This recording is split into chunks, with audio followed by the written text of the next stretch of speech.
প্রায় ২ দশক লন্ডনের স্বেচ্ছা নির্বাসন। দেশে ফেরার মাত্র ২ মাস, আর এখন বাংলাদেশের সবচেয়ে গুরুত্বপূর্ণ নির্বাচনে জয়ের পথে এগিয়ে একজন মানুষ। তিনি কি সত্যিই হতে যাচ্ছেন বাংলাদেশের পরবর্তী প্রধানমন্ত্রী? ২০০৮ সাল সেনার সমর্থিত তত্ত্বাবধায়ক সরকারের সময় দুর্নীতিবিরোধী অভিযানে আটক হন তারেক রহমান। মুক্তি পাওয়ার পর চিকিৎসার কথা বলে তিনি পাড়ি জমান লন্ডনে। শুরু হয় দীর্ঘ ১৭ বছরের নির্বাসন। ২০২৪ সালের আগস্টে ছাত্রদের নেতৃত্বে গণ অভ্যুত্থানে পতন ঘটে শেখ হাসিনা সরকারের। এর কয়েক মাস পর বড়দিনে দেশে ফেরেন তারেক রহমান আর পান নায়কোচিত সম্বর্ধনা। তারেক রহমানের রাজনীতি শুধু ব্যক্তিগত নয়, এটি একটি পারিবারিক উত্তরাধিকার। বাবা জিয়াউর রহমান স্বাধীনতা পরবর্তী সময়ের অন্যতম প্রভাবশালী নেতা, মা খালেদা জিয়া বহু বছর বাংলাদেশের রাজনীতির কেন্দ্রে থাকা এক নেত্রী, আর দীর্ঘদিনের প্রতিদ্বন্দ্বী শেখ হাসিনা, যিনি এখন দিল্লিতে নির্বাসনে। জনমত জরিপ যদি সত্যি হয়, তাহলে বৃহস্পতিবারের নির্বাচন হতে পারে তারেক রহমানের জীবনের সবচেয়ে বড় টার্নিং পয়েন্ট।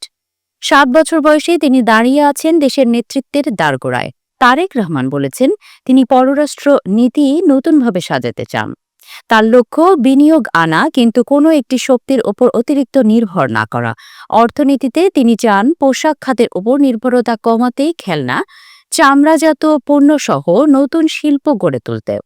এছাড়া প্রধানমন্ত্রী পদে ২ মেয়াদের বেশি না থাকার প্রস্তাব, মোট ১০ বছরের সীমা। ২০০১ থেকে ২০০৬ সালে বিএনপি সরকারের সময়ে তারেক রহমানের বিরুদ্ধে সমান্তরাল ক্ষমতার কেন্দ্র চালানোর অভিযোগ ওঠে।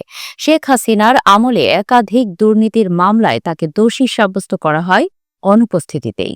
২০০৪ সালের গ্রেনেড হামলা মামলায় ২০১৮ সালে দেওয়া হয় যাবজ্জীবন কারাদণ্ড। তবে শেখ হাসিনার পতনের পর সব মামলাতেই তিনি খালাস পান এবং সব অভিযোগ রাজনৈতিক উদ্দেশ্য প্রণোদিত বলে দাবি করেন। দেশে ফিরে তারেক রহমানের ভাষা বদলেছে। উস্কানিমূলক বক্তব্য নয়, তিনি বলছেন শান্তি, সমঝোতা ও ঐক্যের কথা। তার বক্তব্য, প্রতিশোধ নিয়ে কিছু পাওয়া যায় না, আমাদের সবচেয়ে বেশি দরকার শান্তি ও স্থিতিশীলতা। তিনি বলছেন রাষ্ট্রের উপর মানুষের মালিকানা ফিরিয়ে দিতে হবে এবং প্রতিষ্ঠানগুলো নতুন করে গড়তে হবে। স্ত্রী জুবাইদা রহমান একজন হৃদরোগ বিশেষজ্ঞ। আইনজীবী মেয়ে জাইমা রহমান বাবার প্রচারণায় সক্রিয়। সামাজিক যোগাযোগ মাধ্যমে ভাইরাল পরিবারের পোষা বিড়াল জেবু, যা তারেক রহমানের পরিশীলিত ভাবমূর্তি আরও উজ্জ্বল করেছে। নির্বাসন, মামলা, রাজনৈতিক পতন সব পেরিয়ে তারেক রহমান আজ বাংলাদেশের নেতৃত্বের দোরগোড়ায়। তিনি কি পারবেন গণতন্ত্র ফিরিয়ে আনতে, নাকি ইতিহাস আবার নতুন মোড় নেবে?